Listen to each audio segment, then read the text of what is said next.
ಒಂದು ಜನಸಾಮಾನ್ಯರ ಪ್ರಶ್ನೆ ಕೇಳ್ತೀನಿ ನಾನು. ಈಗ ವಸ್ತು ಎಷ್ಟು ದೊಡ್ಡದಿರುತ್ತೋ ಅದರ ಬಳಕೆ ಅಷ್ಟು ದೊಡ್ಡದಿರುತ್ತೆ ಅನ್ನೋದು ಜನಸಾಮಾನ್ಯರ ಆಲೋಚನೆ. ವಸ್ತು ಎಷ್ಟು ಸಣ್ಣದಾಗುತ್ತೋ ಅದರ ಬಳಕೆ ಅಷ್ಟು ಕಡಿಮೆ ಆಗುತ್ತೆ ಅಂತ. ಆದರೆ ನ್ಯಾನೋದಲ್ಲಿ ಇದು ಉಲ್ಟಾ ಇದೆ. ನ್ಯಾನೋವನ್ನು ಎಷ್ಟು ಎಫೆಕ್ಟಿವ್ಲಿ ನಾವು ಬಳಸ್ಕೊಳ್ತೀವೋ ಅದರ ವ್ಯಾಪ್ತಿ ಅಷ್ಟು ದೊಡ್ಡದಿದೆ. ಹೌ ಇಟ್ ವರ್ಕ್ಸ್, ಹೆಂಗೆ ವರ್ಕ್ ಆಗುತ್ತೆ ಅದು? ಉದಾಹರಣೆಗೆ ನ್ಯಾನೋ ಚಿಪ್, ಇವತ್ತು ನ್ಯಾನೋ ಸಿಮ್ಗಳು ಅಂತ ಬಂದಿದೆ. ಹೌದು, ಹೆಸರಿಗೆ ನ್ಯಾನೋ ಸಿಮ್, ಅದರ ಕಣ್ಣಿಗೆ ಕಾಣುತ್ತೆ. ಹೌದು. ಒಂದು ನ್ಯಾನೋ ಪಾರ್ಟಿಕಲ್ ಅಂತ ಅಂದರೆ ಅದು ಸೈಜ್ ಎಷ್ಟಾದ್ರೂ ಇರ್ಬೋದು. ಅದು 1 ನ್ಯಾನೋಮೀಟರ್ ಇರ್ಬೋದು, 10 ನ್ಯಾನೋಮೀಟರ್ ಇರ್ಬೋದು, 100 ನ್ಯಾನೋಮೀಟರ್ ಇರ್ಬೋದು, 500 ನ್ಯಾನೋಮೀಟರ್ ಇರ್ಬೋದು. ಒಂದು ನ್ಯಾನೋ ಪಾರ್ಟಿಕಲ್ ಅಂತ ನಾವು ಕರಿತೀವಿ. ಇದ್ರ ಎಷ್ಟು ಆಟೋಮ್ಗಳಿರ್ತವೆ? ಬಿಲಿಯನ್ಸ್ ಆಫ್ ಆಟೋಮ್ಸ್ಗಳು ಒಂದು ನ್ಯಾನೋ ಇದರಲ್ಲಿ ಇರ್ತವೆ. ಇವತ್ತು ಕಂಪ್ಯೂಟರ್, ಕ್ವಾಂಟಮ್ ಕಂಪ್ಯೂಟರ್ ಬಗ್ಗೆ ನಾವು ಯೋಚನೆ ಮಾಡ್ತಾ ಇದ್ವಿ. ಕ್ವಾಂಟಮ್ ಕಂಪ್ಯೂಟರ್ ಅಂತಂದರೆ ಏನು? ಕ್ವಾಂಟಮ್ ಟೆಕ್ನಾಲಜಿ ಅಂತಂದರೆ ಏನು? ನಾವು ಅದರಲ್ಲಿ ಒಳಗಡೆ ಹೇಗೆ ಕೋಡಿಂಗ್ ಮಾಡ್ತೀವಿ, ಹೇಗೆ ಮೆಮೊರಿಯನ್ನು ತುಂಬ್ತೀವಿ, ಈ ತಂತ್ರಜ್ಞಾನವೇ ಬೇರೆ. ಹಾಗೆಯೇ ನ್ಯಾನೋ ಪಾರ್ಟಿಕಲ್, ಕ್ವಾಂಟಮ್ ಇದ್ದಿದ್ದನ್ನು ನ್ಯಾನೋಕ್ಕೆ ಹೋದಾಗ ಅಲ್ಲೊಂದು ಬಿಲಿಯನ್ಸ್ ಆಫ್ ನ್ಯಾನೋ ಕ್ವಾಂಟಮ್ ಏನಿದೆ, ಅಣುಗಳಿದೆ, ಪರಮಾಣುಗಳೇನಿದೆ, ಅದೆಲ್ಲ ಸೇರಿದಾಗ 1 ನ್ಯಾನೋಮೀಟರ್ ಆಗುತ್ತೆ, 1 ನ್ಯಾನೋ ಪಾರ್ಟಿಕಲ್ ಆಗುತ್ತೆ. ಅದು ಆದರೂ ಕಣ್ಣಿಗೆ ಕಾಣೋದಿಲ್ಲ. ಸೊ ಇದನ್ನು ಬಳಸ್ಕೊಂಡು ನೀವು ಚಿಪ್ ಮಾಡ್ತೀರಿ ಅಂತಂದರೆ ನಾಳೆ ಅದು ಎಷ್ಟು ಚಿಕ್ಕದಿರ್ಬೋದು, ನಿಮ್ಮ ಮೊಬೈಲ್ ಎಷ್ಟು ಚಿಕ್ಕದಾಗಬಹುದು, ನಿಮ್ಮ ಟಿ ವಿ ಸ್ಕ್ರೀನ್ ಎಷ್ಟು ತೆಳಗಾಗಬಹುದು, ನಿಮ್ಮ ಅಪ್ಲಿಕೇಶನ್ಸ್. ಉದಾಹರಣೆಗೆ ಸುಮ್ಮನೆ ಇವತ್ತು ಮೆಡಿಕಲ್ ಸೈನ್ಸ್ ಬಗ್ಗೆ ನಾನು ಹೇಳಬಹುದಾದರೆ, body means the billions of body cells. ಈ ಬಾಡಿ ಸೆಲ್ ಎಷ್ಟು ದೊಡ್ಡದಿರುತ್ತೆ? ಏನೊಂದು 10 ರಿಂದ 15 ಮೈಕ್ರಾನ್ ಸೈಜ್ ಇರುತ್ತೆ. ಇವತ್ತು ನಾವು ಔಷಧಿಯನ್ನು ಕೊಡ್ತೀವಿ. ಅದು ಸರ್ಫೇಸ್ ಅಪ್ಲಿಕೇಶನ್ ಇರಬಹುದು, ಅಥವಾ ಓರಲ್ ಅಪ್ಲಿಕೇಶನ್ ಇರ್ಬೋದು, ಅಥವಾ IV ಮುಖಾಂತರ ಇರ್ಬೋದು.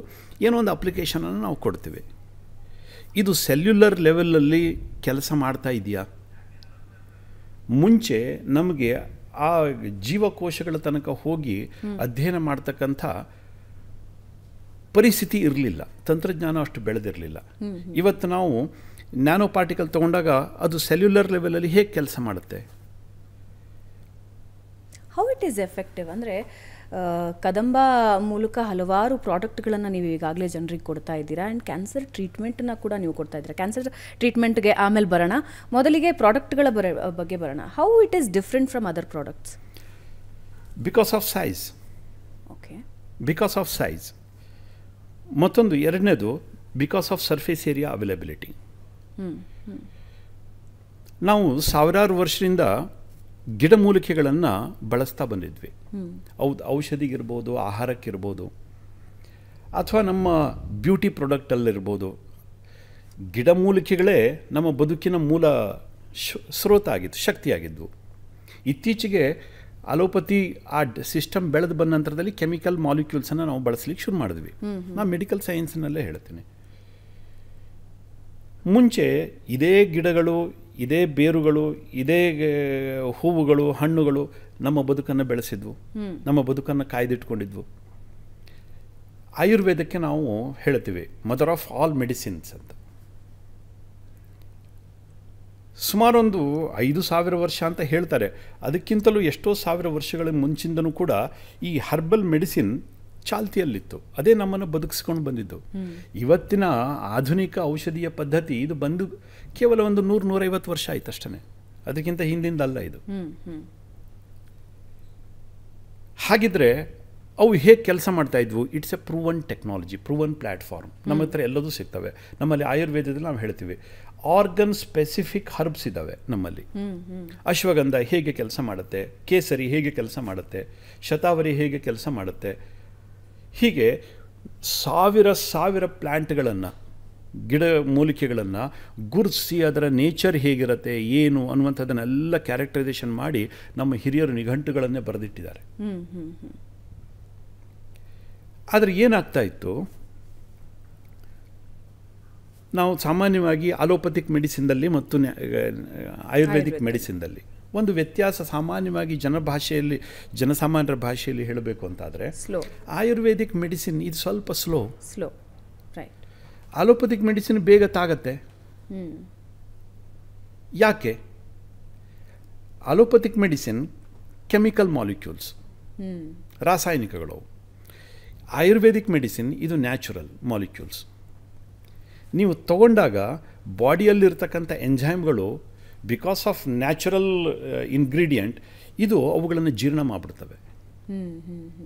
ಆಯುರ್ವೇದಿಕ್ ಔಷಧಿಗಳನ್ನು ಜೀರ್ಣ ಮಾಡಿಬಿಡ್ತವೆ. ಬಾಡಿಯಲ್ಲಿರ್ತಕ್ಕಂಥ ಕಿಣ್ವಗಳು ಅಂತ ಕರಿತೀವಿ, ಎಂಜೈಮ್ಸ್ ಅಂತ ಕರಿತೀವಿ. ಅದು ಅದನ್ನು ಜೀರ್ಣ ಮಾಡಿಬಿಡ್ತವೆ. ಬಾಡಿಯಲ್ಲಿ ಅಬ್ಸಾರ್ಬ್ ಆಗ್ತಕ್ಕಂಥ ತುಂಬ ಕಡಿಮೆ ಪ್ರಮಾಣದ ಅಬ್ಸಾರ್ಬ್ ಆದಾಗ ಎಫಿಕಸಿ ಕೂಡ ಅಷ್ಟೇ ಕಡಿಮೆ ಆಗಿರಬೇಕು. ಆದರೆ ಕೆಮಿಕಲ್ ಮಾಲಿಕ್ಯೂಲ್ಸನ್ನು ತೊಗೊಂಡಾಗ ಬಾಡಿ ಎಂಜೈಮ್ಸ್ ಏನಿರ್ತವೆ ಅದು ಕನ್ಫ್ಯೂಸ್ ಆಗ್ತವೆ, ಅದನ್ನು ಡೈಜೆಸ್ಟ್ ಮಾಡಲಿಕ್ಕೆ ಆಗೋದಿಲ್ಲ. ಆಗ ಬಾಡಿ ಅಬ್ಸಾರ್ಬ್ ಮಾಡುತ್ತೆ. ಆಗ ಬಯೋ ಅವೈಲಬಿಲಿಟಿ ಜಾಸ್ತಿ ಆಗುತ್ತೆ. ಬಯೋ ಅವೈಲಬಿಲಿಟಿ ಜಾಸ್ತಿ ಆದಾಗ ಎಫಿಕಸಿನೂ ಜಾಸ್ತಿ ಆಗಬೇಕು. ನಾವೇನು ಮಾಡಿದ್ವಿ ಇದರಲ್ಲಿ, ಆ ಮಾಡರ್ನ್ ಟೆಕ್ನಾಲಜಿಯನ್ನು ತಗೊಂಡ್ವಿ. ಓಕೆ, ಹೇಗೆ? ಉದಾಹರಣೆಗೆ ಕೆಮಿಕಲ್ ಮಾಲಿಕ್ಯೂಲ್ ಎಂಜೈಮ್ಸ್ ಅದನ್ನು ಡೈಜೆಸ್ಟ್ ಮಾಡಲಿಕ್ಕೆ ಆಗೋದಿಲ್ಲ. ನಾವು ನಮ್ಮ ಹಿಂದಿನ ಪದ್ಧತಿಗಳಲ್ಲಿರ್ತಕ್ಕಂಥ ಬಂಗಾರವನ್ನೇ ತೊಗೊಂಡ್ವಿ, ಗೋಲ್ಡನ್ನು ತೊಗೊಂಡ್ವಿ, ಅದನ್ನು ನ್ಯಾನೋ ಕನ್ವರ್ಟ್ ಮಾಡಿದ್ವಿ. ಇಲ್ಲಿ ಆಯುರ್ವೇದದಲ್ಲಿ ಹೇಳಿರ್ತಕ್ಕಂಥ ಎಲ್ಲ ಗಿಡಮೂಲಿಕೆಗಳನ್ನು ತೊಗೊಂಡ್ವಿ, ಅದನ್ನು ಕೂಡ ನ್ಯಾನೋ ಕನ್ವರ್ಟ್ ಮಾಡಿದ್ವಿ. ಆ ಗೋಲ್ಡ್ ನ್ಯಾನೋ ಪಾರ್ಟಿಕಲ್ ಮೇಲೆ ಈ ಹರ್ಬಲ್ ನ್ಯಾನೋ ಪಾರ್ಟಿಕಲ್ಸನ್ನು ನಾವು ಲೋಡ್ ಮಾಡಿದ್ವಿ, ಬಾಡಿಯಲ್ಲಿ ಕೊಟ್ವಿ. ಎಷ್ಟು ಸುಂದರವಾಗಿ ಬಾಡಿ ಅಬ್ಸಾರ್ವ್ ಮಾಡಲಿಕ್ಕೆ ಶುರು ಮಾಡ್ತು. ಸುಮಾರು ಒಂದು 25 ವರ್ಷದ ಅಧ್ಯಯನ ಇದೆ ಇದರಿಂದಗಡೆ. ಒಂದು ಔಷಧಿಯನ್ನು ನಾವು ಜನರಿಗೆ ಕೊಡಬೇಕಾದ್ರೆ ಅದರ ಹಿಂದುಗಡೆ ಸುದೀರ್ಘವಾಗಿರ್ತಕ್ಕಂಥ ಒಂದು ಅಧ್ಯಯನ ಇರುತ್ತೆ. ಹಾಗೆಯೇ ನಾವು ಮನಸ್ಸಿಗೆ ಬಂದಿದೆ ಅದಕ್ಕೋಸ್ಕರ ಏನೋ ಮಾಡಿದ್ವಿ ಕೊಟ್ವಿ, ಹೀಗೆ ಮಾಡಲಿಕ್ಕೆ ಆಗೋದಿಲ್ಲ. ಆ ವೈಜ್ಞಾನಿಕ ಹಿನ್ನೆಲೆಯಲ್ಲಿ ಅದನ್ನು ಸೆಲ್ಯುಲರ್ ಅಪ್ಟೇಕ್ ಎಷ್ಟಿರುತ್ತೆ, ಅದರದ್ದು ಟಾಕ್ಸಿಸಿಟಿ ಏನು, ಎಫಿಕಸಿ ಏನು, ಅಷ್ಟ ನಂತರದಲ್ಲಿ ಬೇರೆ ಎನಿಮಲ್ ಮಾಡೆಲಿಂಗ್ ಹೇಗೆ, ಆಮೇಲೆ ಹ್ಯೂಮನ್ ಟ್ರಯಲ್ ಹೇಗೆ, ಇದೆಲ್ಲದನ್ನು ಹಂತವಾಗಿ ಅಂತಾರಾಷ್ಟ್ರೀಯ ಮಟ್ಟದಲ್ಲಿ well established regulatory system it is there. We have to follow that. ಹೀಗೆ ಮಾಡಿದಾಗ ನಮಗೆ ಗೊತ್ತಾಯಿತು. ಇದ್ರ ಮತ್ತೊಂದು ಬ್ಯೂಟಿ ಹೇಳ್ತೀನಿ. ಈ ನ್ಯಾನೋ ಕಣಗಳನ್ನು ನಾವು ಮಾಡಿ ಅದರ ಮೇಲೆ ಹರ್ಬಲ್ ನ್ಯಾನೋ ಪಾರ್ಟಿಕಲ್ಸನ್ನು ಲೋಡ್ ಮಾಡಿದಾಗ ಮುಂಚೆ ನಾವೇನು ಒಂದು 10 ml ಕುಡಿತಿದ್ವಿ, ಔಷಧಿ ಕುಡಿತಿದ್ವಿ. ಅದರಲ್ಲಿ not even 0.1 ml body absorb ಮಾಡ್ತಿತ್ತೋ ಇಲ್ಲೋ ಗೊತ್ತಿಲ್ಲ. ಅದೊಂದು ದೊಡ್ಡ ಕ್ವಶನ್ ಮಾರ್ಕ್ ಇದೆ. ಆದರೆ ಈ ನ್ಯಾನೋ ಪಾರ್ಟಿಕಲ್ಗೆ ನಾವು ಅದನ್ನು ಎನ್ಕ್ಯಾಪ್ಸುಲೇಟ್ ಮಾಡಿ ಕೊಟ್ಟ ನಂತರದಲ್ಲಿ 100% ಒಳಗಡೆ ಹೋಗುತ್ತೆ. 100% ಒಳಗಡೆ ಹೋಗುತ್ತೆ, ಪೆನಿಟ್ರೇಟ್ ಆಗುತ್ತೆ. Because of surface area availability. ನೀವು ಮುಂಚೆ 10 ml ತಗೋಬೇಕಿತ್ತು, ಇವತ್ತು ನಾಟ್ ಇವನ್ 1 ml. ಅದು ಈ ನ್ಯಾನೋ ಪಾರ್ಟಿಕಲ್ಗೆ ಎನ್ಕ್ಯಾಪ್ಸುಲೇಟ್ ಮಾಡಿ ನಾವು ಕೊಟ್ಟಾಗ ಔಷಧಿಯೂ ತುಂಬ ಕಡಿಮೆ ಸಾಕಾಗುತ್ತೆ, ಬಯೋ ಅವೈಲಬಿಲಿಟಿ ಜಾಸ್ತಿ ಆಗುತ್ತೆ, ಸ್ಟೆಬಿಲಿಟಿ ಬರುತ್ತೆ, ಎಫಿಕಸಿ ಬರಲೇಬೇಕು. ಸೊ ಹೀಗೆ ಚಿಕ್ಕದ ಆದಷ್ಟು ಅದರ ವ್ಯಾಪ್ತಿ ದೊಡ್ಡದಾಗ್ತಾ ಹೋಗುತ್ತೆ.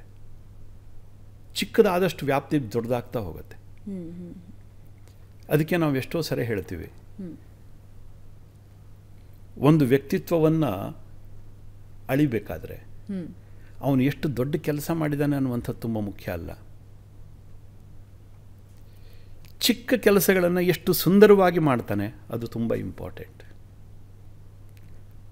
ಅವನ ಶಿಸ್ತಿನ ಬದುಕು, ಒಬ್ಬ ವ್ಯಕ್ತಿಯ ಶಿಸ್ತಿನ ಬದುಕು ಅವನು ಹಾಕೋ ಸೂಟ್ ಬೂಟ್ನಲ್ಲಿ ಇರುವುದಿಲ್ಲ, ಅವನು ಹಾಕೋ ಡ್ರೆಸ್ನಲ್ಲಿ ಇರುವುದಿಲ್ಲ. ಬೆಳಗ್ಗೆ ಎದ್ದ ತಕ್ಷಣ ಬೆಡ್ಶೀಟನ್ನು ಹೇಗೆ ಮಡಿಸಿಡ್ತಾನೆ, ಮನೆಯಲ್ಲಿ ಹಾಕೋ ಬಟ್ಟೆಗಳನ್ನು ಹೇಗೆ ಇಟ್ಕೊಂಡಿರ್ತಾನೆ, ಮನೆಯಲ್ಲಿ ಸಂಬಂಧಗಳನ್ನು ಹೇಗೆ ಇಟ್ಕೊಂಡಿರ್ತಾನೆ. ಇದು ತುಂಬ ಚಿಕ್ಕದು ವಿಷಯ ಅಲ್ವಾ? ಅದೇ ಬದುಕನ್ನು ಕಟ್ಟುತ್ತೆ. ಅಲ್ಲಿಂದ ಆರಂಭ ಆಗತ್ತೆ. ಬದುಕನ್ನು ಅಲ್ಲಿಂದನೇ ನೋಡಬೇಕಾಗತ್ತೆ. ಒಬ್ಬ ವ್ಯಕ್ತಿಯ ಹೊರಗಿನ ವೇಷ, ಹೊರಗಿನ ಆವೇಶ ಅದು ವ್ಯಕ್ತಿತ್ವ ಆಗಿರೋದಿಲ್ಲ, ಅಳಿಲಿಕ್ಕಾಗೋದಿಲ್ಲ. ಆದರೆ ಅವನ ವ್ಯಕ್ತಿಯ ಡಿಸಿಪ್ಲಿನ್, ಚಾರಿತ್ರ್ಯ, ವ್ಯಕ್ತಿಯ ಒಂದು ವ್ಯಕ್ತಿತ್ವದ ಶಿಸ್ತು, ಬದ್ಧತೆ, ಇದನ್ನು ತುಂಬ ಆಳಕ್ಕೆ ಇಳಿದು ನೋಡಬೇಕಾಗತ್ತೆ. ನೀವು ಮನೆಯಲ್ಲಿ ಎಲ್ಲಾದರೂ ಹೋದಾಗ ಸುಂದರವಾಗಿ ಕಲಾಕೃತಿಗಳನ್ನು ಜೋಡಿಸಿಟ್ಟಿರ್ತಾರೆ, ನೋಡ್ಲಿಕ್ಕೆ ತುಂಬ ಚೆನ್ನಾಗಿ ಕಾಣುತ್ತೆ. ನೀವು ಮನೆಯನ್ನು ಹೋಗಿ ನೋಡಬೇಕು ಅಂತಂದರೆ ಅವ್ರ ಮನೆ ಎಷ್ಟು ಚೆನ್ನಾಗಿಟ್ಟು ಆ ಮೂಲೆ ನೋಡಿದ್ರೆ ಗೊತ್ತಾಗುತ್ತೆ ಎಷ್ಟು ಕಸ ಇರುತ್ತೆ ಅಂತ. ಯಾರೋ ಬಂದರು ಅಂತ ಕರ್ಟನ್ ಸರಿ ಮಾಡಿಟ್ಟು ಹಾರ ಹಾಕಿ ಎಲ್ಲ ಮಾಡಿ ಎಲ್ಲ ಆರ್ಟಿಕಲ್ಸ್ಗಳನ್ನೆಲ್ಲ ಸರಿಯಾಗಿ ಜೋಡಿಸಿಟ್ಟು ಮಾಡಿಬಿಟ್ಟಿರ್ತಾರೆ, ಶೃಂಗಾರ ಮಾಡಿಟ್ಟಿರ್ತಾರೆ. ಆದರೆ ಎಲ್ಲೋ ಮೂಲೆಯಲ್ಲಿ ನೋಡಿದಾಗ ಗೊತ್ತಾಗತ್ತೆ. ಹಾಗೆಯೇ ಚಿಕ್ಕದನ್ನು ಗಮನಿಸ್ಕೊಂಡು ನಾವು ಮುಂದೆ ಬಂದಾಗ ದೊಡ್ಡ ವ್ಯಕ್ತಿತ್ವ ಬೆಳೆಯುತ್ತೆ. ವ್ಯಕ್ತಿತ್ವ ಯೂನಿವರ್ಸಿಟಿಗಳಲ್ಲಿ ರೂಪುಗೊಳ್ಳೋದಿಲ್ಲ, ವ್ಯಕ್ತಿತ್ವ ಸಂಸ್ಕಾರದಲ್ಲಿ ರೂಪುಗೊಳ್ಳುತ್ತೆ.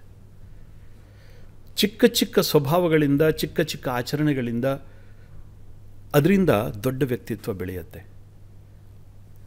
ಅದೇನೇ ನ್ಯಾನೋ ತಂತ್ರಜ್ಞಾನ. ನೀವು ಕೆಳಗಡೆ ಇಳಿದಷ್ಟು, ಚಿಕ್ಕದಾಗಿ ಯೋಚನೆ ಮಾಡಿದಷ್ಟು ದೊಡ್ಡ ಸಾಧನೆ ಆಗುತ್ತೆ.